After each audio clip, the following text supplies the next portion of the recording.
kita akan membahas mengenai optimalisasi kesehatan anak dan remaja di masa pandemi COVID-19. Jadi kalau kita lihat ya, menjadi remaja itu adalah hal yang dibuatnya semakin keadaan jadi semakin sulit. Dengan ditutupnya sekolah dan juga keterbatasan aktivitas, banyak anak dan remaja kehilangan beberapa momen besar maupun momen keseharian di kehidupan mereka. Sehingga mereka pasti merasakan perubahan kehidupan akibat wabah ini, di mana mereka dapat merasakan cemas, terisolasi, dan kecewa. Oleh karena itu, kali ini kita akan membahas mengenai optimalisasi kesehatan jiwa anak dan remaja di masa pandemi COVID-19. Mungkin bisa kita lanjut langsung saja ya kepada pembicara kita, kepada Dr. M. Surya Husada, MCAR SPKJ. Dr. Surya ini adalah staf dari Departemen Psikiatri USU, di mana beliau juga saat ini menjabat sebagai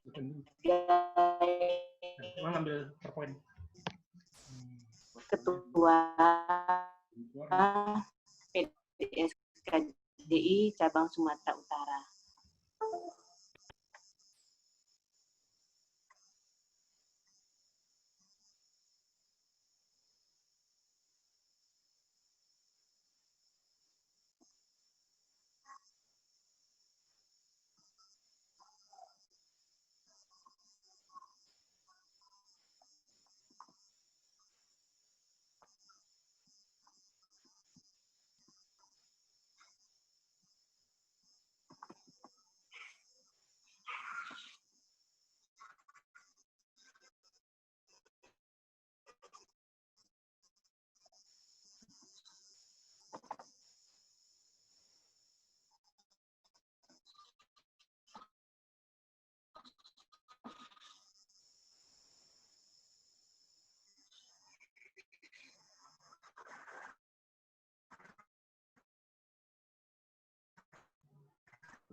Assalamualaikum warahmatullahi wabarakatuh.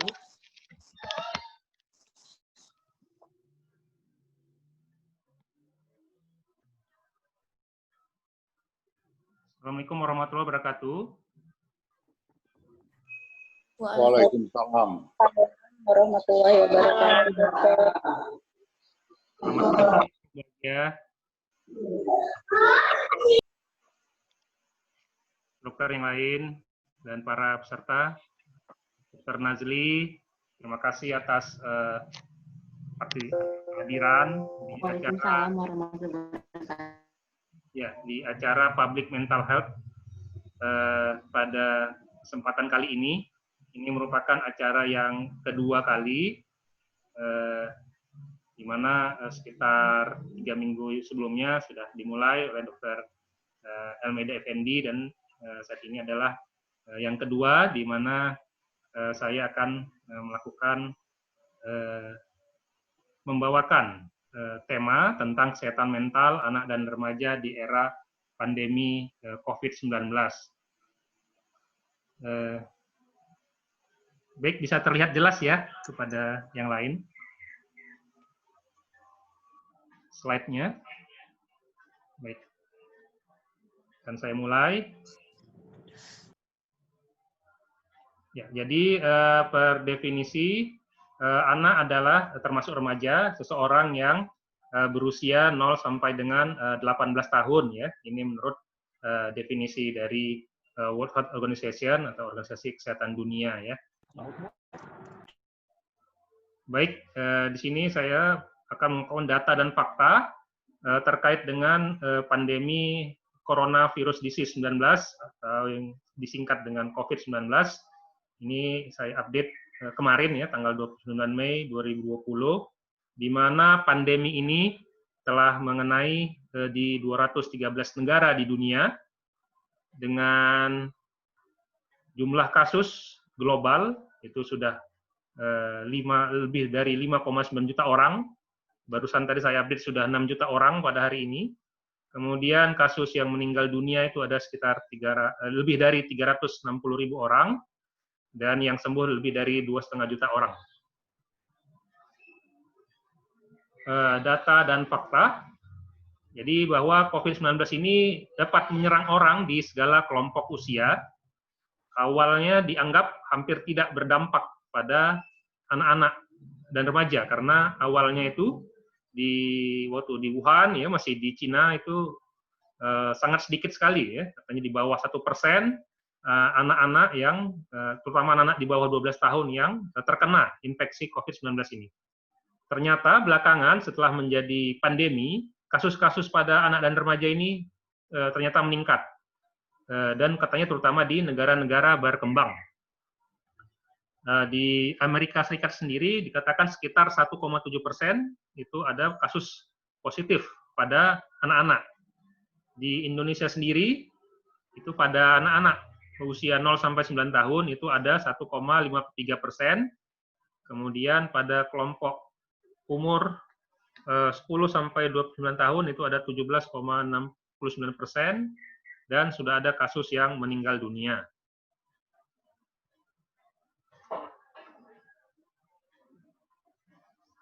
Kemudian ini saya baru dapat data dari Ikatan Dokter Anak Indonesia Sumatera Utara ya bahwa di Indonesia sendiri kasus suspek atau PDP dari COVID-19 ini ada diperkirakan sekitar 19.000 orang. Di mana kasus yang konfirmasi positif itu ada 900 orang. Kemudian di Sumatera Utara sendiri, ya di Provinsi Sumatera Utara, itu kasus suspek atau PDP-nya itu ada sekitar 380 orang, dengan kasus konfirmasi positif itu ada 15 orang, dan kasus meninggal dunia itu ada 3 orang. Ya, jadi sudah ada kasus meninggal di anak-anak ya, ada anak-anak yang diakibatkan oleh infeksi COVID-19 ini di Provinsi Sumatera Utara. Dampak pandemi COVID-19 ini bukan hanya di bidang kesehatan, ya, tapi juga berdampak pada bidang ekonomi, kemudian pekerjaan, pendidikan, politik dan keamanan. Ya. Jadi kalau kita baca di media, ya di media-media itu sangat besar sekali dampaknya. Awalnya hanya pada bidang kesehatan, tapi pada saat sekarang ini sudah berdampak pada berbagai bidang lainnya ya, terutama di bidang ekonomi dan pekerjaan ya, di mana akibat dari pembatasan sosial maka banyak kegiatan-kegiatan sektor-sektor ekonomi yang ditutup sehingga banyak orang ya yang penghasilannya menjadi menurun ya, dan kemudian juga di bidang pendidikan juga demikian, dengan beralihnya proses pendidikan secara langsung tatap muka menjadi proses pendidikan secara virtual atau online atau dalam jaringan, sehingga membuat kesulitan ya pada sebagian masyarakat warga yang mungkin sulit untuk mengakses untuk proses belajar online ataupun dalam jaringan ini. Kemudian khusus pada bidang kesehatan, dampaknya bisa kita lihat dari dua segi, yaitu kesehatan fisik dan kesehatan mental. Tentu yang utama sekali terlihat ya ataupun diketahui oleh masyarakat bahwa ini dampaknya pada kesehatan fisik ya, karena langsung dapat menyebabkan penyakit yang pada akhirnya bisa berisiko pada kematian. Tapi yang mungkin akhirnya diketahui juga adalah aspek pada kesehatan mental. Di mana akibat dari pemberitaan tentang wabah ini, maka banyak ya, mereka yang akhirnya mengalami gejala-gejala gangguan mental. Ya. Dampak pada kesehatan mental itu sendiri ya bisa bermacam-macam ya. Dari berbentuk-bentuk pada awalnya adalah mengalami stres ya, seseorang ya akan mengalami stres ya karena mendapatkan informasi yang berlebihan ya, terutama tentang wabah ini ya, yang dimana sangat mengancam nyawa, sehingga persepsi masyarakat akan menganggap bahwa ini sesuatu yang sangat membahayakan, sehingga dapat memicu gejala-gejala yang terutama itu gejala kecemasan ya, yang bisa sangat hebat sampai dengan panik ya. Kemudian juga bisa berbentuk gejala-gejala lainnya ya, gangguan mental lainnya. Nah, ini pada orang normal ya, apalagi yang memang sudah ada pada pasien-pasien yang sudah mengalami gangguan kecemasan sebelumnya, ya ini dapat memicu ulang ataupun memperparah ya gejala-gejala gangguan mental yang sudah ada pada seorang penderita gangguan mental sebelumnya. Nah, kenapa ini bisa terjadi? Ya, dampak pada kesehatan mental.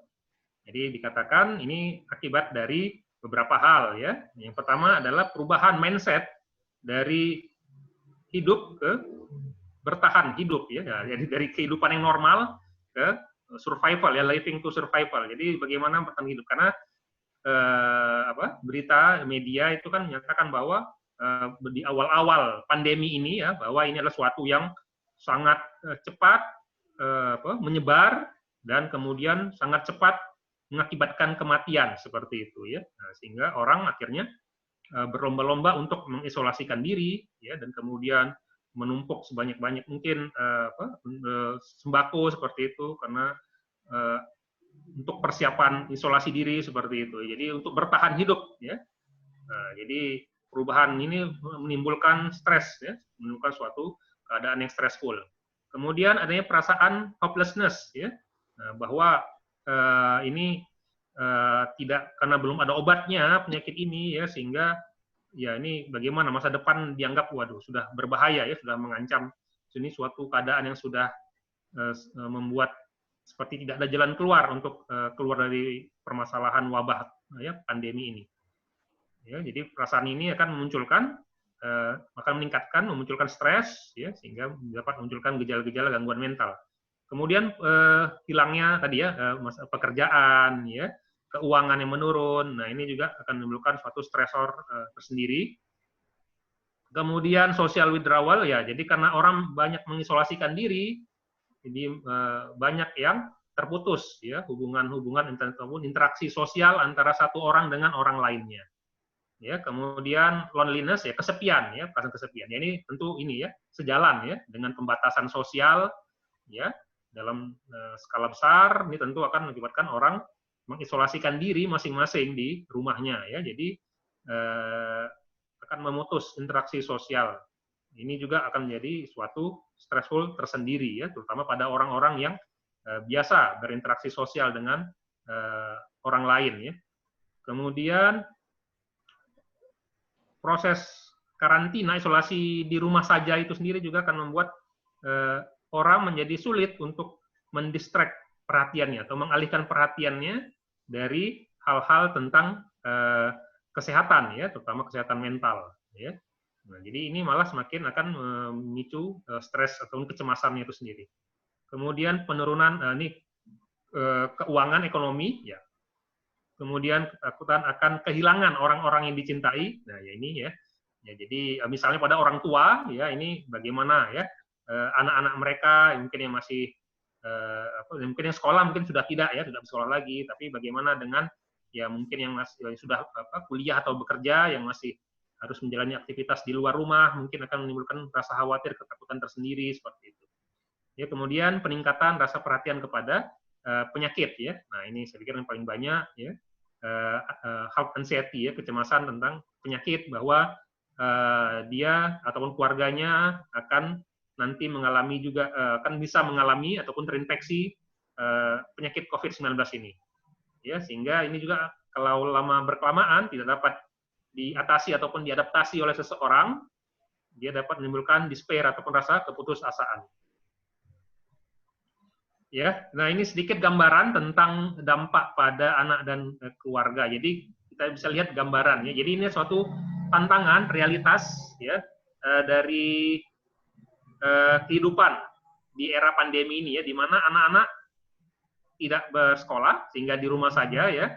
Nah, masalahnya itu kalau mereka belajar secara dalam jaringan, itu biasanya waktunya nggak lama-lama ya biasanya ya.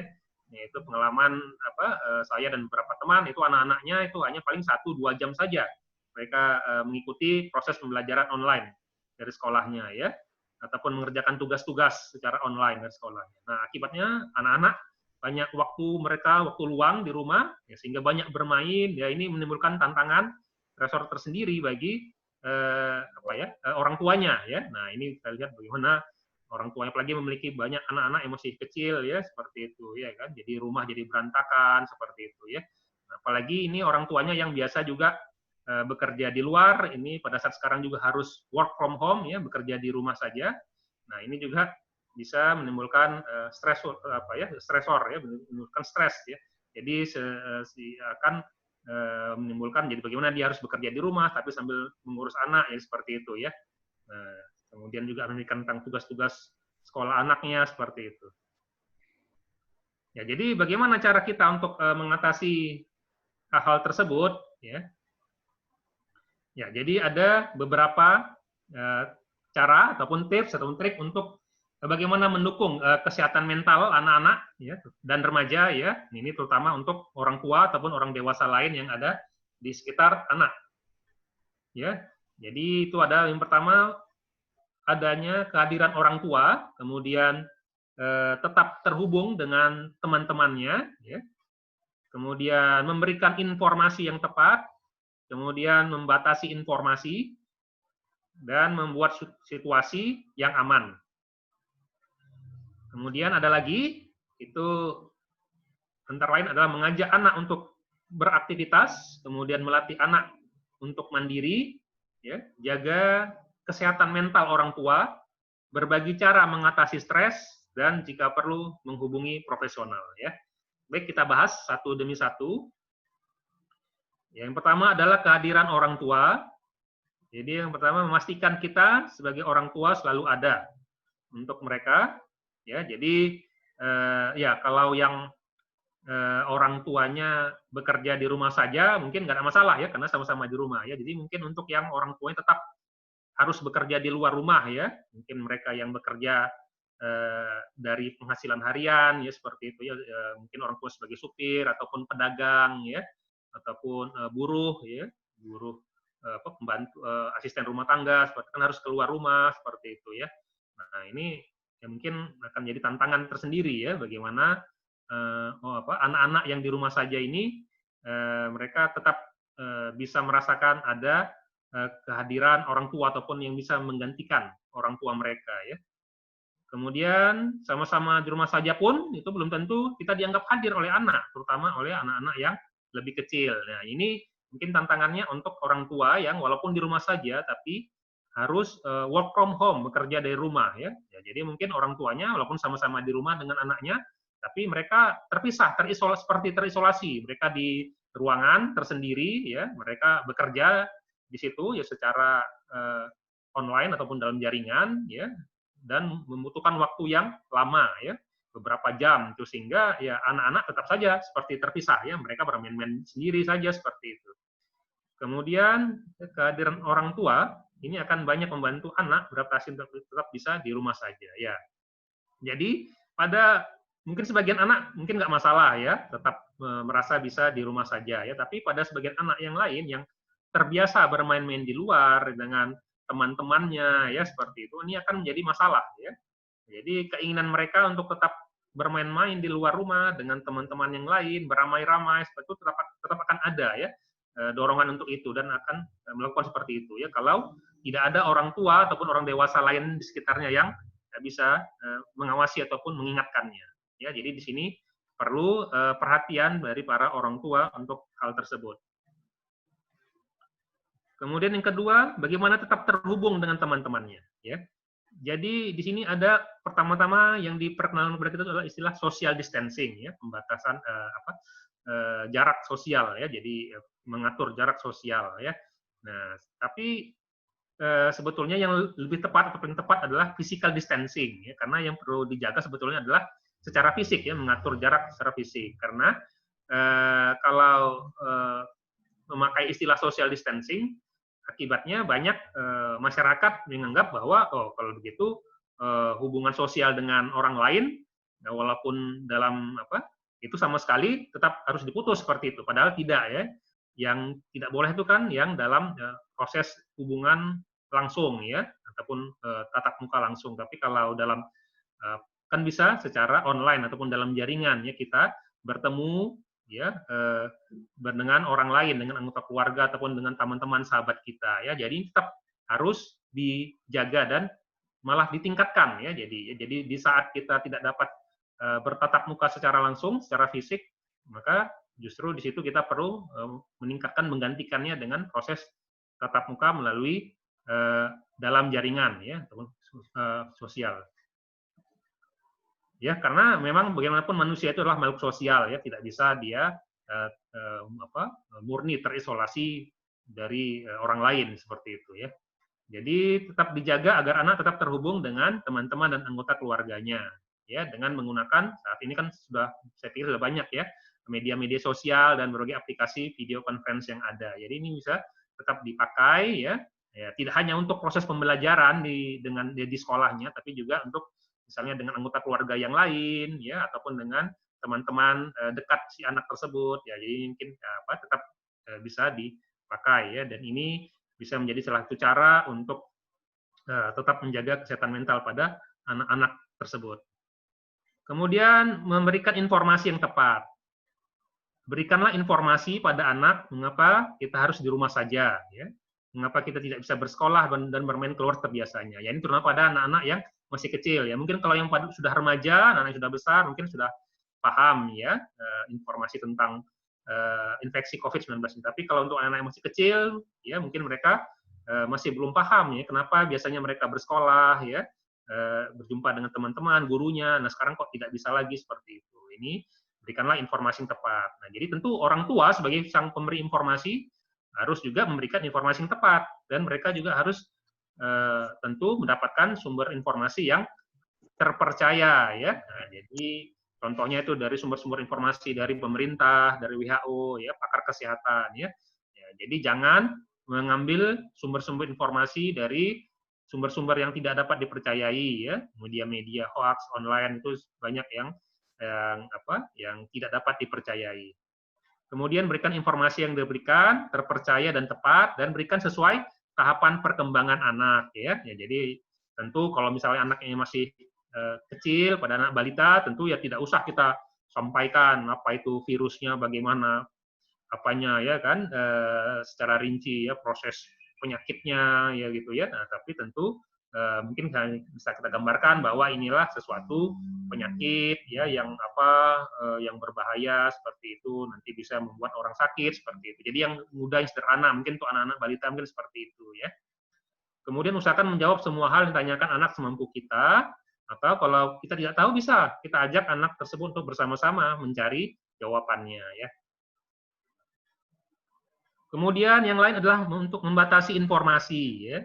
Nah, ini mungkin untuk anak-anak yang lebih besar yang sudah bisa mencari informasi sendiri ya. Oke, bantulah anak untuk mengurangi kecemasan dan rasa ketakutannya dengan membatasi untuk menonton, membaca ataupun mendengar informasi, terutama yang negatif secara berlebihan ya. Jadi untuk orang tuanya juga ya, untuk orang tua ataupun keluarga yang lain ya. Nah, jadi ya mungkin yang sudah ada apalagi yang sudah ada bawaan cepat untuk merasa cemas ataupun stres ya, ataupun memang sudah ada mungkin keluhan-keluhan kecemasannya ya, sulit tidurnya ya. Nah, kalau mendapatkan informasi yang berlebihan terutama yang negatif, contohnya jumlah yang sakit atau yang meninggal dunia ya, diikuti terus-menerus, itu secara berlebihan akan bisa justru meningkatkan rasa stres ya ataupun kecemasan pada diri orang tua dan juga nanti pada anaknya tersebut. Kemudian alihkan waktu untuk melakukan aktivitas lain yang menyenangkan bersama anak ya, daripada hanya terus mencari informasi-informasi yang berlebihan, yang negatif tentang infeksi COVID-19 ini. Kemudian membuat situasi aman ya. Nah, jadi mungkin kita bisa buat situasi aman itu secara fisik dan secara emosional ya. Kita buat situasi aman secara fisik ya, tentu contohnya jauhkan benda-benda berbahaya dari tempat bermain anak-anak, dan jangan lupa beri pelukan dan sentuhan pada anak setiap harinya ya. Nah, ini akan membuat mereka lebih merasa aman secara fisik. Kemudian secara emosional, usahakan orang tua selalu terhubung dengan anak kapanpun mereka butuhkan ya. Nah, jadi tadi walaupun mereka di rumah ya bekerja, tapi tetap kalau anak membutuhkan mereka, memanggil mereka, coba tetap memberikan respon yang positif ya. Nah, tetap orang tua harus merespon mereka dengan segera, dengan baik ya. Dan juga kalau yang bekerja tetap masih bekerja di luar rumah, orang tua tetap bisa dihubungi ya, sebaiknya seperti itu. Dijaga komunikasi yang baik, efektif dan konsisten. Kemudian ajak anak untuk beraktivitas ya. Nah, jadi saat harus di rumah saja seperti pada saat sekarang ini, usahakan tetap lakukan aktivitas harian. Pertama, tetap lakukan aktivitas harian seperti biasa yang dilakukan sebelumnya ya, sebelum ada pandemi ini ya. Jadi maksud saya bagaimana jamnya saat bangun tidur ya, kemudian beribadah ya, kalau Islam sholat subuh ya seperti itu di pagi hari ya, kemudian olahraga ya, setelah itu belajar ya, baru kemudian bermain ya. Itu usahakan tetap berjalan seperti biasanya ya, walaupun mungkin jamnya tentu terjadi perubahan ya, perbedaan ya waktunya, tapi tetap usahakan tetap ada ya seperti itu, sama seperti sebelumnya. Jadi jangan sampai hilang ya, jadi jangan sampai hilang ya aktivitas rutin harian anak ya seperti sebelumnya itu. Kemudian isi waktu luang ya kan tentu karena biasanya kan mereka anak-anak harus bersekolah di sekolah itu kan, jadi waktu mereka di rumah lebih sedikit. Nah, tapi karena sekarang di rumah saja, waktu luang mereka di rumah banyak, isilah dengan melakukan hobi atau kegiatan lain yang menyenangkan bersama anak. Ya. Nah, ini bisa bersama di dalam ataupun di sekitar rumah, ya, bisa indoor ataupun outdoor. Ya. Nah, jadi ya contohnya tuh banyak ya, bisa memasak bersama ya, kalau anak-anak ya tuh mungkin anak perempuan yang hobi memasak ya, ya sesuaikanlah dengan hobi anak-anak ataupun kesenangan yang disukai oleh anak-anak ya, tentu bersama-sama orang tua ya, bisa berkebun ya, kalau yang di outdoor ya, memelihara binatang, menyanyi, menari, membaca buku, membuat karya seni, kreativitas dan lain sebagainya ya. Nah, ini tentu harus dilakukan secara bersama-sama ya, dan ini tetap dijaga, jadi jangan hanya di dalam rumah saja, indoor saja, di outdoor pun perlu ya, apalagi mungkin di pagi hari sekalian berjemur untuk meningkatkan imunitas tubuh ya. Kemudian latihlah anak untuk mandiri ya, bantu anak untuk dapat memenuhi keinginannya secara sendiri. Tentu ini bertahap sesuai perkembangan anak ya. Jadi bagaimana mereka makan, mandi, berpakaian, menyusun buku pelajaran dan sebagainya. Ini mungkin bisa dilakukan secara bertahap ya. Jadi ini juga untuk mengurangi kesulitan orang tua ya. Tadi seperti gambaran tadi tuh ya, gitu. Bagaimana mereka orang tua harus saat di rumah saja anak-anaknya semua ngumpul ya, bermain semuanya ya kan. Nah, ada yang meminta makan, minta mandi, mungkin ini jadi akan menemukan suatu stres tersendiri bagi orang tua. Nah, kalau anak pelan-pelan sudah bisa dilatih untuk mandiri, maka mereka tidak lagi tergantung pada orang tuanya, dan ini bisa mengurangi stres pada orang tuanya tersebut. Kemudian juga diajarkan untuk rutin mencuci tangan, kemudian pakai masker saat keluar rumah, menjaga kebersihan lingkungan, dan lain sebagainya. Dan ini proses ini dilakukan secara bertahap dan konsisten, sehingga diperlukan kekompakan dari orang tua dan orang dewasa lainnya yang ada di rumah. Ya, ini contohnya ya, anak-anak mereka diajari cuci tangan seperti itu ya. Ya, ini mungkin gambaran di sekolah ya, tapi di rumah tentu tetap harus sama seperti ini. Kemudian jaga kesehatan mental orang tua. Nah ya, jadi kalau kesehatan mental orang tua sendiri tidak dijaga, bagaimana mungkin bisa menjaga kesehatan anak-anak mereka ya. Nah, jadi yang pertama ini sebetulnya harusnya ini dulu ya, jaga kesehatan mental orang tuanya dulu ya. Orang tua dan orang dewasa lainnya yang serumah dengan anak terlebih dahulu harus menjaga kesehatan mental mereka dengan baik.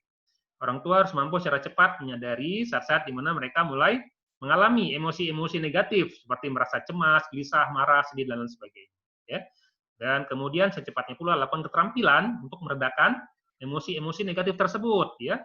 Nah, ini seperti melakukan latihan pernapasan, ya, yaitu bisa melakukan pernapasan yang dalam dan pelan seperti itu ya, bagi yang mereka yang merasa stres atau cemas yang berlebihan ya. Kemudian bisa melakukan olahraga ya, kemudian bisa meminta waktu menyendiri sebentar ya, ataupun bisa untuk curhat dan lain-lain. Ini banyak caranya ya untuk meredakan emosi seperti itu. Biasanya seseorang itu sudah punya cara-cara untuk meredakan emosi negatif mereka yang sudah pernah dipakai sebelumnya ya. Cobalah lakukan itu ya sebelum kontak dengan anak-anak. Jadi hindari atau tidak minimalkan kontak dengan anak-anak saat orang tua masih merasakan adanya emosi-emosi negatif tersebut. Kemudian bagi cara untuk mengatasi stres, ya. Jadi stres ini dapat menurunkan, nah ini hubungannya dengan infeksi COVID-19 ini juga, bahwa stres dapat menurunkan sistem kekebalan ataupun imunitas tubuh, yang mana ini justru diperlukan untuk melawan proses infeksi COVID-19 ini ya, untuk pencegahan. Ya. Nah, jadi diperlukan cara untuk mengatasi stres ini supaya tetap dapat menjaga sistem imunitas tubuh kita tetap baik ya, dan juga untuk pada anak-anak. Jika diperlukan oleh anak, orang tua dapat membagikan cara mengatasi emosi-emosi negatif yang ada, cemas, sedih, gelisah, yang telah berhasil dilakukan di masa lalu oleh mereka. Ya, tadi seperti yang sudah saya sebutkan di slide sebelumnya. Mereka bermain, berolahraga, ya, mengunjungi tempat-tempat yang disenangi, tentu secara virtual, ya, berjumpa berbicara dengan orang-orang yang disukai mereka, ya, dan sebagainya. Kemudian terakhir hubungi profesional, ya. Nah, jika semua cara di atas telah dilakukan, namun anak masih merasa cemas, takut, gelisah, ada masalah perilaku, ya. Nah, pada anak balita biasanya masalahnya itu dalam pola makan, ya, pola tidur, ataupun buang airnya, ya, buang air besar, buang air kecilnya, ya. Nah, ini jangan ragu dan segan untuk segera menghubungi profesional kesehatan mental, ya, ke psikiater atau psikolog untuk mendapatkan bantuan segera, ya. Jadi jangan segan-segan, jangan takut, jangan khawatir, ya.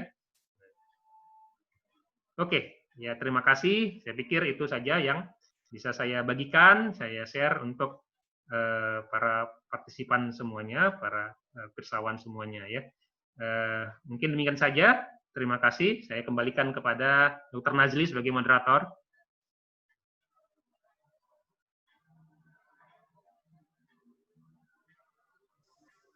Terima kasih Dr. Surya atas tambahan informasinya. Semoga ini bisa bermanfaat bagi kita semua ya. Kita masuki saja sesi tanya jawab. Mungkin bagi para penanya boleh bertanya. Saya buka dulu untuk 3 penanya di awal.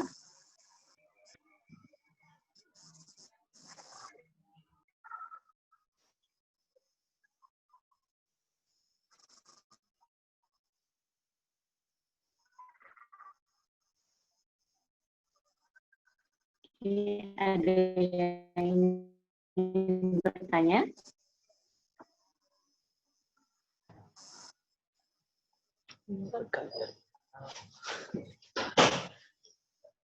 Dari saya, Dok. Halo? Ya, silakan. Silakan, bagi yang mau bertanya, silakan. Ya. Ya, silakan. Selamat siang, Dok. Silakan. Ya, Dok. Selamat siang. Saya Ya, Dr. Bunita dari Rumah Sakit Insan Sendawa, Kalimantan Timur, Dok. Saya izin bertanya terkait cara mengatasi untuk kesehatan mental anak dan remaja di era pandemi COVID-19 tentang bagaimana caranya untuk mengatasi kita sebagai orang tua di zaman sekarang kan kita anak-anak banyak di rumah, Dok. Untuk menghindari anak-anak banyak menggunakan media sosial ataupun sering menonton, bagaimana cara kita menghindari biar anak-anak tidak berlebihan untuk menggunakan media sosial atau bermain handphone akibat dibanyakan aktivitas waktu luangnya di rumah. Terima kasih, Dok. Oke, terima kasih Dr. Junita ya. Dr. Junita mengatakan bagaimana cara kita sebagai orang tua untuk mengurangi penggunaan medsos, nonton, ataupun bermain handphone. Mungkin silakan Dr. Surya. Baik, langsung saya jawab ya. Ya, baik, terima kasih tadi Dr. Junita ya. Dr. Junita. Ya, Dokter. Dari Kalimantan tadi ya? Iya, Kalimantan Timur, Dokter. Kalimantan Timur, waduh, jauh sekali. Ya, terima kasih sudah mengikuti acara ini, Dr. Junita. Iya, sama-sama, Dokter. Ya, baik. Ya, jadi memang, ya ini saya pikir hampir semua orang tua mengalami permasalahan sama seperti Dr. Junita ya. Ya, seperti ini. Karena, ya betul, biasanya kan anak-anak itu ya pagi sampai siang, bahkan ada yang sampai sore, kan di sekolah ya, belajar mereka, ya kan. Nah, sekarang di rumah saja, ya mereka tentu jadi banyak waktu luang ya. Seperti saya bilang, jadi yang memang diganti ada proses pembelajaran secara dalam jaringan. Tapi itu waktunya kan tidak terlampau lama, biasanya 1-2 jam saja ya. Kemudian mengerjakan tugas juga hanya ya mungkin sama ya, 1-2 jam sudah selesai seperti itu ya. Jadi mereka banyak waktu luang. Nah, ini kalau tidak diarahkan oleh orang tua, akibatnya apa? Ya namanya anak-anak ya kan, anak-anak tentu mencari yang mereka senangi. Nah, apa itu yang disenangi oleh anak-anak? Bermain, ya kan? Jadi bermain-main. Nah, bermain-main anak sekarang saat ini ya, anak-anak zaman now ini ya, nah, itu bermainnya itu biasanya dengan HP ya kan, dengan gadget, ya kan, bermain game ataupun bermain media sosial ya. Ya biasanya apa ya, bermain game online seperti itu ya dengan menggunakan gadget HP ya kan. Nah ini akibatnya apa? Akibatnya ya kalau berlebihan ya jadi muncul masalah baru, akibatnya anak-anak ini akan lama-lama bisa mengalami kecanduan ataupun adiksi ya. Nah, adiksi game ya, adiksi game internet ya. Nah ini tentu jadi akan menjadikan suatu masalah baru ya. Nah, di mana kita ketahui saat ini adiksi perilaku itu termasuk salah satunya adiksi game ini ya. Kalau dulu namanya adiksi internet, saat ini ada yang menyebut sebagai game ya, adiksi pada permainan seperti itu termasuk salah satu gangguan mental juga ya. Ya ini makanya tentu harus kita hindari ya seperti ini. Ya, jadi bagaimana caranya? Tadi seperti saya bilang ya, tadi yang pertama tipsnya itu adalah tetap menjaga pola perilaku anak seperti saat sebelum ada pandemi ini. Nah, jadi bagaimana misalnya sebelumnya itu ya kan anak-anak di hari mungkin kalau nggak di hari sekolahnya, di hari liburnya itu mereka ngapain di rumah, misalnya setelah bangun pagi, kemudian mungkin beribadah ya. Nah kemudian mereka mungkin apa beraktivitas bersama orang tua ngapain seperti itu ya kan. Nah, jadi coba tetap lakukan seperti biasanya ya, beribadah bukan apa belajar ya seperti biasanya. Nah kemudian masih ada waktu luang. Tadi saya sudah sebutkan juga salah satu tipsnya adalah mencoba bermain bersama dengan anak tersebut. Jadi orang tua coba mencarikan suatu aktivitas ya, aktivitas yang baru ya untuk anak-anaknya tersebut begitu ya. Nah, jadi apa? Terserah biasanya tadi misalnya memasak ya kan, belajar memasak bersama atau berkebun atau memelihara binatang ya, atau menyanyi, menari bersama ya. Nah, kemudian kalaupun anak minta yang bermain ya, ayo ajak anak bermain tapi jangan bermain gadget ya. Ajak misalnya bermain apa ya, bermain mungkin ada apa kalau yang masih balita bermain Lego seperti itu ya kan, atau bermain mobil-mobilan ya. Nah, ya kan kalau yang anak cewek mungkin apa ya bermain mungkin yang bisa kreatif seperti itu ya. Bermain yang kreatif, menyusun gambar, origami seperti itu ya. Nah, ataupun hal-hal lain yang permainan-permainan lain yang mungkin senangi ya. Mungkin ada permainan yang bisa menghitung seperti itu ya, menggambar ya, mewarnai seperti itu ya. Nah, jadi ajalah anak kalaupun mereka udah bosan misalnya kita ajak berkebun ya. Ya kita ajak bermain aja tapi bermainnya yang kreatif, yang produktif, yang edukatif gitu ya. Yang ada aspek unsur pendidikannya gitu. Jadi mereka sambil bermain kan bisa belajar berhitung ya, mewarnai, menggambar seperti itu ya. Menulis. Nah, jadi kita ajak mereka bermain seperti itu ya daripada mereka hanya bermain game online ataupun hanya bermain media sosial saja dengan teman-temannya ya. Nah, jadi ya mungkin sekali-sekali boleh ya mereka kalau udah suntuk kali ya udah boleh sekali-sekali, tapi tetap yang perlu itu kita batasi jamnya, Dr. Novita ya kan, dan mungkin untuk yang lainnya. Nah, kita batasi jamnya jangan terlampau banyak ya, itu kalau dibilang itu dalam satu hari itu maksimal ya, maksimal itu 3 jam mereka bermain HP ya ataupun gadget ya untuk bermain saja ya, itu maksimal 3 jam ya. Jadi kalau lebih dari 3 jam maka dikhawatirkan tadi ya bisa memicu anak akan mengalami yang tadi namanya adiksi game ataupun adiksi internet gitu ya.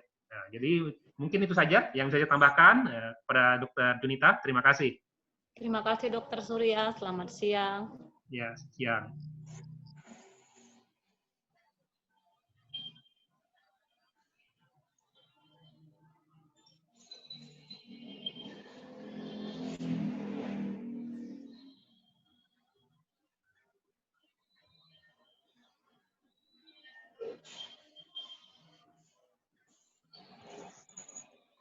Saya kembalikan ke Dr. Nazli. Silakan Dr. Nazli.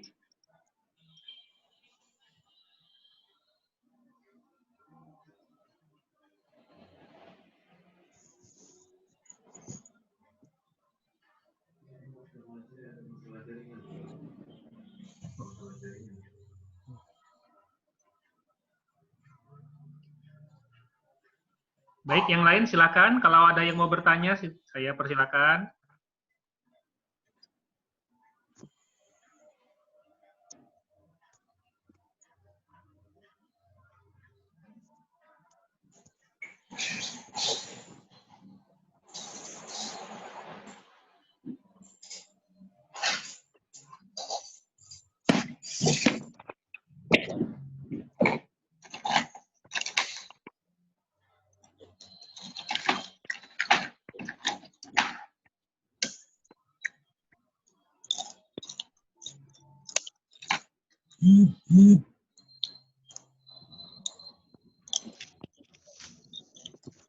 Halo dok. Dok. Ya. Ya, mohon maaf Dokter mungkin Desi. Dokter Nazli tiba-tiba mati dok, nggak connect dia. Oh iya. Iya. Ya mungkin Dokter Desi sementara ini. Iya. Menggantikan ya. Iya, nanti mungkin masalah sinyal kali ya dok ya. Oke, kepada partisipan yang lain ada yang ingin ditanyakan kembali kepada Dokter Surya? Karena waktunya mungkin masih banyak ya dok ya. Ya, betul sekali Dokter Desi. Mungkin sambil menunggu dokter. Ya dok ya, boleh. Ya, halo? Izin dokter, bertanya dokter? Iya, ya silakan. Perkenalkan, nama saya Dr. Jo dari Rantau Prapat. Mohon izin dokter, saya menyambung dari pertanyaan Dokter Junita dari Kalimantan Timur tadi. Tapi saya fokus pada remaja dokter. Kita remaja-remaja umur SMP. Kita ketahui pada orang-orang anak-anak dengan umur SMP ini cenderung masih labil. Ketika kita bilang sesuatu, malah dia berkebalikan dengan apa yang kita bilangkan. Kita suruh mereka supaya berada di rumah, mereka malah tidak ingin atau mereka malah keluar dari rumah. Bagaimana tips dan strategi kita sebagai orang tua atau sebagai kakak abang untuk menghadapi adik-adik kita yang seperti tersebut? Terima kasih dokter. Mohon penjelasan. Terima kasih ya dokter Rio. Ya dokter, mungkin ini paling sering ya dok kita hadapi ya kasus seperti ini ya. Ya, betul sekali. Ya. Mungkin dokter Surya bisa berbagi tips dan triknya dokter, silakan dokter. Baik, terima kasih. Jadi Dokter Rio, bagaimana cara kita menghadapi, kalau yang tadi mungkin Dokter Junita lebih ke yang ini ya, anak-anak yang sekolah ya, anak-anak yang masih kecil ya. Kalau dengan remaja bagaimana ya? Mereka kan remaja ini kan mereka sudah memiliki apa ya otonomi yang lebih luas ya, mereka lebih mandiri ya, biasanya sudah lebih apa ya, mereka bisa melakukan sesuatu yang berbeda ya dari yang diinginkan oleh orang tuanya seperti itu ya. Mereka juga biasanya senang bergaul ya dengan teman-teman satu kelompoknya seperti itu ya. Nah, jadi ini memang agak susah ya, terutama pada mereka remaja-remaja yang memang cenderung apa ya ekstrovert ya, mereka yang cenderung senang berkelompok ya, senang biasanya melakukan aktivitas-aktivitas bersama kelompoknya seperti itu ya, berjalan, traveling sana kemari seperti itu. Nah, ini memang tantangan yang paling berat ini pada mereka di era pandemi ini ya. Kalau remaja yang biasanya tertutup sih misalnya nggak masalah ya, tapi kalau yang ini tentu mereka bermasalah. Jadi kadang mereka senang keluar rumah seperti itu, walaupun orang tua sudah melarang ya. Nah, mereka tetap milih keluar rumah, suntuk di rumah terus kata mereka ya. Nah, ini memang satu tantangan. Ya, jadi bagaimana ya, tentu pertama kita harus tahu dulu ya, mereka itu keluar rumahnya untuk apa. Kalau memang ada keperluan yang jelas seperti itu, ya tidak ada masalah mungkin ya. Tentu misalnya jumpa temannya dalam rangka untuk proses pembelajaran seperti itu, ataupun memang ada kegiatan-kegiatan produktif yang dilakukan ya dengan teman-temannya, ya mungkin nggak ada masalah ya, dan mungkin ya mungkin bagus sekali ya, tapi tetap harus ingat untuk tetap menjaga protokol kesehatan ya, menjaga kebersihan, cuci tangan, pakai masker ya keluar rumah ya, mungkin itu saja yang kita ingatkan. Tapi kalau keluar rumahnya tidak ada urusan ya, hanya untuk bermain-main saja, nah ini yang mungkin ya kita harus tegas mungkin sebagai orang tua ataupun sebagai abang kakaknya mereka ya, kita harus tegas ya kepada mereka ya. Nah, ya karena tentu mungkin pertama kita berikan dulu informasi yang tepat kepada mereka ya tentang bagaimana berbahayanya infeksi dari wabah ini ya. Nah, kemudian kalau mereka sudah tahu dan kita bandel juga ya, nah itu kita ya harus tegas seperti itu ya kan. kita harus tegas ya, kita kalau kita sudah memberikan aturan ya, kita berikan aturan peringatan tidak boleh keluar rumah, itu hanya untuk ada kegiatan yang penting saja ataupun memang ada yang mau dikerjakan seperti itu ya. Nah, kalau tidak boleh keluar rumah. Nah, ini ya kalau dilanggar ya tetap kita harus menegakkan peraturan tersebut ya. Kalau mereka tetap masih melanggar, tentu ya kita perlu memberikan pertama mungkin teguran, kemudian kalau teguran ini tidak bisa tetap masih dilanggar juga, nah akhirnya tentu perlu kita tingkatkan ke memberikan sanksi mungkin seperti itu ya. Nah ya mungkin sanksinya yang mungkin macam-macam, dari sanksi yang ringan dulu ya, kita mungkin memotong uang saku, orang tua ya mungkin bisa memotong uang sakunya ya, ataupun tidak memberikan uang saku ya, sampai mungkin tingkat yang lebih besar lagi ya. Jadi mungkin seperti itu ya. Jadi mungkin awalnya kita dengan persuasif dulu, edukasi dulu ya. Nah, kita jelaskan bagaimana tentang wabah ini ya, bahayanya kalau sembarangan pergi keluar rumah, apalagi tidak mengindahkan protokol kesehatan yang baik seperti itu ya. Kemudian kalau mereka sudah tahu, sudah kita ingatkan, tetap melanggar juga, ya kita berikan sanksi ya. Tadi mungkin awalnya berupa teguran-teguran ya. Nah, kalau masih tetap melanggar juga, ya kita baru berikan sanksi yang lebih keras lagi kepada mereka ya. Dan mudah-mudahan dan ini harus dilakukan secara konsisten ya, kata kunci situ ya. Dengan dilakukan secara konsisten, mudah-mudahan ini bisa perilaku si remaja tersebut bisa lebih dikendalikan. Mungkin demikian, Dr. Desi. Terima kasih, Dr. Rio.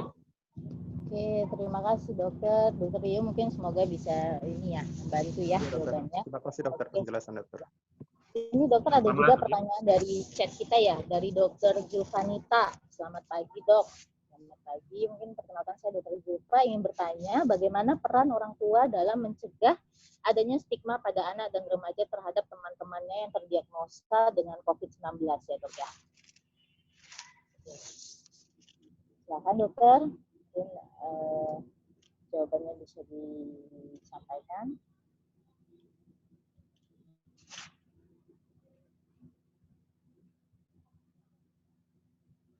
Ya, Dokter Surya. Ya, maaf tadi terputus sebentar. Dokter Desi bisa tolong diulang kembali? Iya, di chat kita ada pertanyaan dari Dokter Julva, Dok. Ya. Bertanya bagaimana peran orang tua dalam mencegah adanya stigma pada anak dan remaja terhadap teman-teman yang terdiagnosa dengan COVID-19. Mungkin ada temannya yang terdiagnosa dengan COVID-19, bagaimana kita mungkin mencegah adanya stigma dan menyampaikan kepada anak dan remaja. Silakan, Dok. Ya, baik. Terima kasih, Dr. Desi. Ya, dari terima Dr. kasih. Julvanita, Dok, pertanyaannya, Dok. Pertanyaannya ya, terima kasih pertanyaannya dari Dr. Julvanita. Ya, jadi bagaimana peran orang tua dalam mencegah stigma pada anak-anak yang terkena? Jadi mungkin maksudnya temannya begitu ya mungkin ya, teman-teman atau sahabatnya ada yang mungkin terkena seperti itu ya, ada yang suspek COVID gitu ya. Bagaimana mencegah stigma ya? Jadi ya tentu ini ya, pertama sekali kita harus memberikan informasi yang tepat tadi, yang terpercaya ya, tentang COVID-19 ini, infeksi COVID-19 ini ya.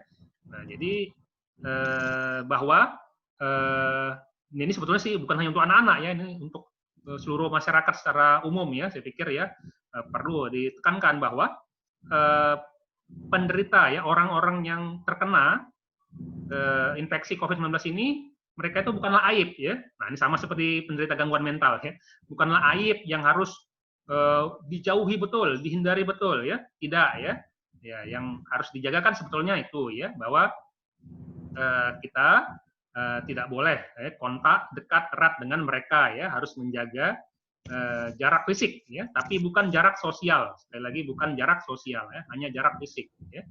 Nah, jadi kita boleh tetap terhubung dengan mereka, malah justru kita harus membantu mereka ya, kalau ini terkena pada sahabat kita, anggota keluarga kita, teman-teman kita ya.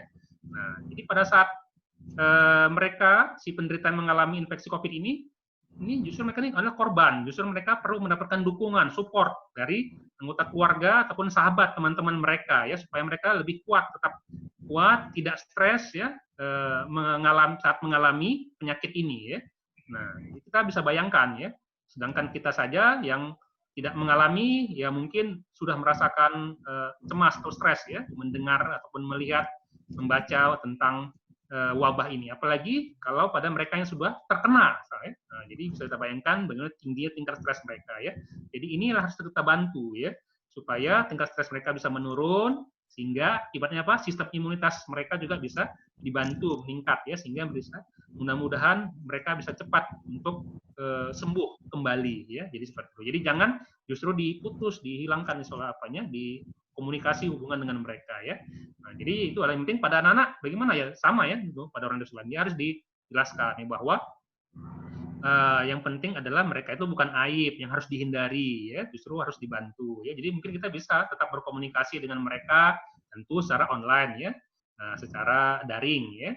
Dan mungkin kita bisa tanya apa yang perlu mereka butuhkan ya, misalnya butuh bantuan makanan atau apa yang lain ya, karena tentu mereka kan harus mengisolasikan diri mereka ya. Kalau yang mungkin masih yang tanpa gejala atau yang ringan saja mungkin bisa di rumah ya, tapi kalau yang sudah agak sedang atau berat tentu harus di rumah sakit mereka ya kan, dirawat rumah sakit ya. Nah, ini tentu kita bisa bertanya pada mereka apa yang bisa kita bantu untuk mereka ya. Nah, jadi jangan malah kita menambah parah stres mereka dengan memutuskan sama sekali komunikasi hubungan dengan mereka ya. Jadi yang penting itu ya, memberikan pemahaman ya tentang penyakit infeksi COVID-19 ini secara benar dan tepat kepada anak-anak tersebut. Mungkin demikian, Dokter dari Zulfanita, terima kasih. Iya, terima kasih dokter. Jadi memang pahaman sama dukungan ya dok ya tetap harus kita berikan. Mungkin ya, sebelumnya saya mungkin kembalikan ke moderator ya dokter. Kebetulan dokter Nazli sudah aktif kembali. Mungkin selamat datang kembali dokter Nazli. Saya kembalikan ya ke dokter Nazli. Terima kasih dokter. Terima kasih dokter Desi.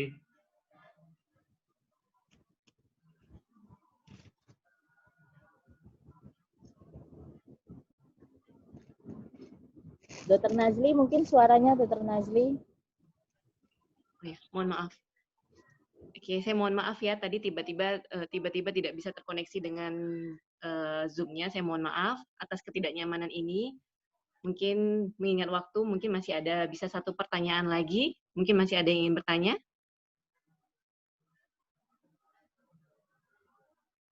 Ini ada dari chat ya. Saya lihat ada yang menanyakan, ini apa yang harus dilakukan kalau pemerintah menginstruksikan pembukaan sekolah seperti biasa, sedangkan situasi masih berbahaya. Sedangkan kebetulan sekolah akan kita sudah menghentikan program online-nya. Tentu anak akan menjadi bingung, apakah kita harus memindahkan sekolah anak kita dan memilih sekolah yang full online untuk sementara atau sementara waktu atau bagaimana. Mungkin bisa kepada Dr. Surya, itu ada pertanyaan tadi dari Dr. Elmeida ya. Ya, baik. Silakan, terima kasih. Terima kasih, Dr. Nazli. Ya, ini saya pikir pertanyaan yang sangat up to date sekali ya. Ya, sangat up to date sekali, di mana memang ini kita saat ini justru pemerintah menggaungkan adanya kehidupan normal yang baru atau istilahnya new normal ya. Jadi perlahan-lahan semua pembatasan sosial itu akan dibuka ataupun dilonggarkan ataupun direlaksasi istilahnya ya. Nah, termasuk dalam semua bidang ya, termasuk dalam proses pendidikan ya.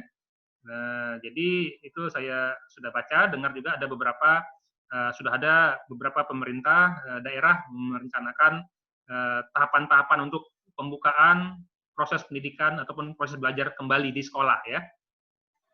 Nah, tentu di sini kita dari kalangan kesehatan tentu masih merasa khawatir ya, karena tentu kita bisa sebetulnya melihat di negara-negara lain ya. Di negara lain itu memang beberapa itu mereka sudah mulai melonggarkan pembatasan sosial ya, tapi sebelumnya memang di negara-negara tersebut itu kurva kasusnya itu sudah mulai melandai ataupun sudah menurun malah ya. Nah, jadi pertambahan kasus-kasus yang positifnya itu dari hari ke hari itu sudah semakin menurun ya. Demikian juga yang sampai juga yang kasus-kasus yang berat yang meninggal dunia itu mungkin sudah sangat menurun ya, sekali seperti itu ya. Dalam beberapa ya, dan itu mereka ikuti dalam beberapa hari, itu katanya mereka dalam sekitar 2 minggu waktu belakangan ya. Jadi kurva di negara mereka itu sudah semakin melandai ataupun malah menurun ya. Nah, jadi sebetulnya itulah sebetulnya syaratnya sebetulnya kalau kita mau betul-betul mengacu ke bidang kesehatan ya. Jadi tapi sebelum itu sebetulnya agak sulit kita mau melakukan proses pelonggaran pembatasan sosial ini ya. Nah, masalahnya di negara kita itu kurva kasus COVID-19 ini itu masih naik turun ya, naik turun ya, belum memperlihatkan proses pelandaian ya. Bahkan ini khusus kita yang di Sumatera Utara ya, kalau yang di Sumatera Utara itu malah masih agak meningkat sedikit ya, masih meningkat ya, malah masih meningkat. Jadi tentu ini menimbulkan kekhawatiran bagi kita bagaimana kalau kurva kasus ini masih seperti ini, kita mau membuka sekolah kembali ya. Nah, jadi memang kalau dari kalangan kesehatan sendiri saya sudah dengar juga semalam saya sudah mengikuti wawancara konferensi virtual dengan yang melibatkan pihak Ikatan Dokter Anak Indonesia. Dari Ikatan Dokter Anak Indonesia sendiri memang juga mereka sudah menyuarakan ketidaksetujuan mereka terhadap rencana pembukaan sekolah kembali ya, untuk melanjutkan proses pembelajaran secara tatap muka seperti itu ya. Jadi kalau ditanyakan kepada saya ya tentu sama ya dengan mereka ya, saya mengacu kepada mereka juga ya, pada kalangan pakar kesehatan, masyarakat juga menyatakan demikian ya. Jadi kalau dari pandangan saya tentu ya belum bisa sebetulnya kita melakukan proses pembelajaran tatap muka seperti sebelum era pandemi ini seperti biasanya ya. Kemudian juga saya juga kemarin ada melihat dari perkumpulan guru-guru sendiri pun mereka sudah menyatakan penolakannya sebetulnya ya, penolakannya kalau harus melakukan proses pembukaan sekolah seperti belajar kembali seperti biasa ya. Jadi dari mereka itu menyatakan bahwa kalau perlu memang diperlukan, oke, tetap dilanjutkan proses pembelajaran, tapi tetap seperti saat ini proses belajarnya itu secara daring saja dulu, dalam jaringan dulu ya, sampai betul-betul situasi aman seperti itu ya. Karena kembali tujuannya siapa ya, sebetulnya kemarin saya mengikuti diskusinya itu, tujuannya apa? Sebetulnya kan pemerintah ini melakukan pelonggaran pembatasan sosial itu kan tujuannya untuk mengurangi dampak secara ekonomi ya, ya. Jadi kalau secara ekonomi ya gitu pembatasan atau proses pelonggaran pembatasan sosialnya mungkin ya di bidang ekonomi saja dulu yang direlaksasi ataupun dilonggarkan ya. Nah, tapi jangan untuk proses pendidikan seperti itu ya. Dan saya lihat juga memang banyak respon dari ibu-ibu ya, orang tua ya, terutama ibu-ibunya ya, ibu-ibu ya, orang tua yang menyatakan kekhawatiran mereka ya terhadap bagaimana anak-anak mereka nantinya ya kalau situasi masih seperti saat ini ya di Indonesia ini. Ya. Jadi kemudian akhirnya saya dengar juga bahwa ini masih dalam tahap diskusi wacana oleh pemerintah seperti itu.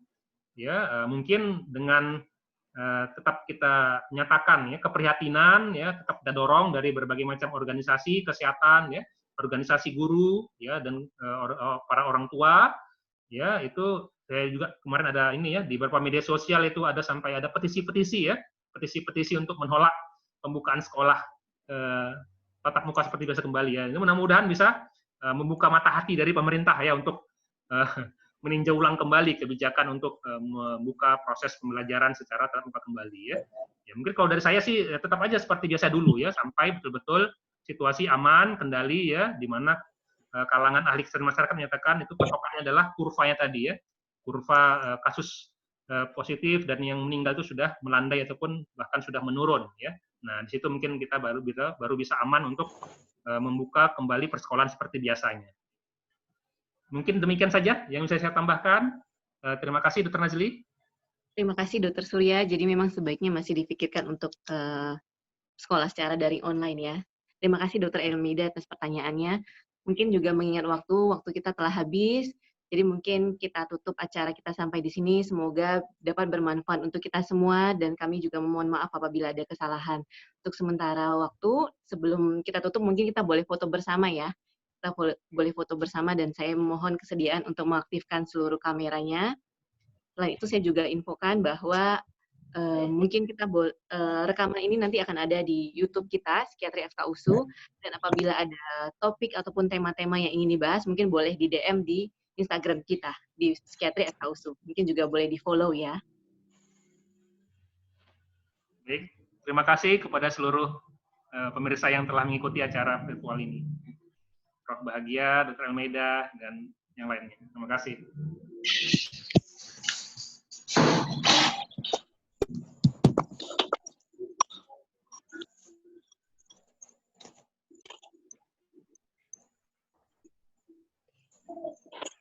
Mungkin Dr. Hani boleh bantu untuk foto ya, foto bersama ya Dr. Hani. Izin dokter untuk izin Prof. Untuk foto kita lakukan 3 kali sesi karena ada 3 layar yang ada di sini. Mulai dari pertama, izin dokter, izin Prof.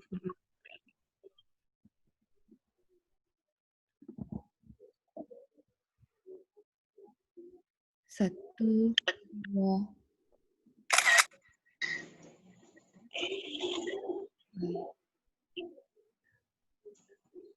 Mohon izin dokter, Prof. Izin kata abang. Yang kedua, kita foto lagi. 1, 2.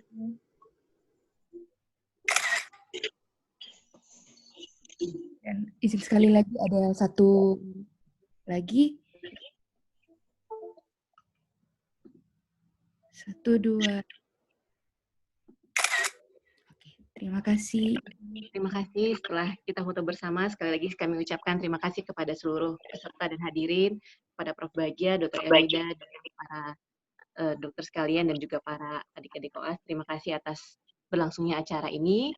Sekali lagi mungkin saya bisa ingatkan, mungkin boleh di-follow Instagram FKUSU, dan boleh di DM ya apabila ada topik yang ingin dibahas, dan juga mungkin nanti acara ini kan juga telah kita rekam, mungkin akan dibagikan di YouTube Psikiatri FKUSU. Terima kasih kepada semuanya sekali lagi, dan saya mohon maaf. Wabillahi taufik wal hidayah. Wassalamualaikum warahmatullahi wabarakatuh. Waalaikumsalam warahmatullahi wabarakatuh. Terima kasih, Dr. Najli. Terima kasih dokter. Terima kasih Dr. Surya, terima kasih Dr. Asli. Terima kasih, Prof. Terima kasih.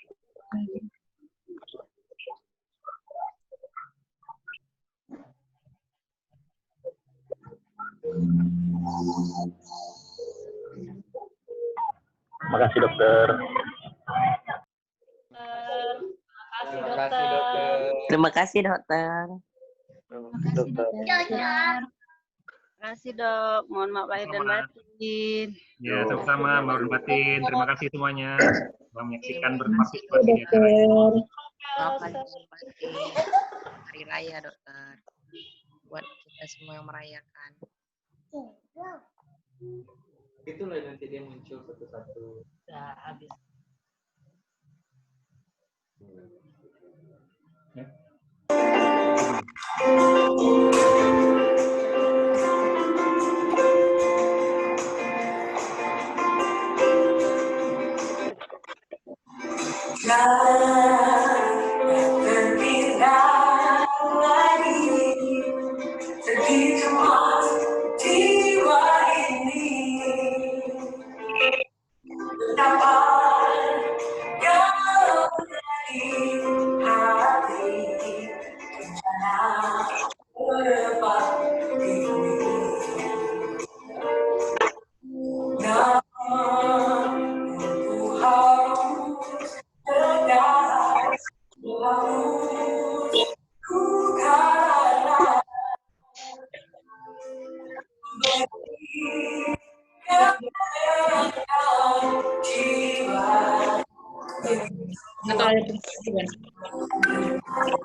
Prof. Mohon izin dokter, izin untuk hari ini. Terima kasih Profesor, terima kasih dokter.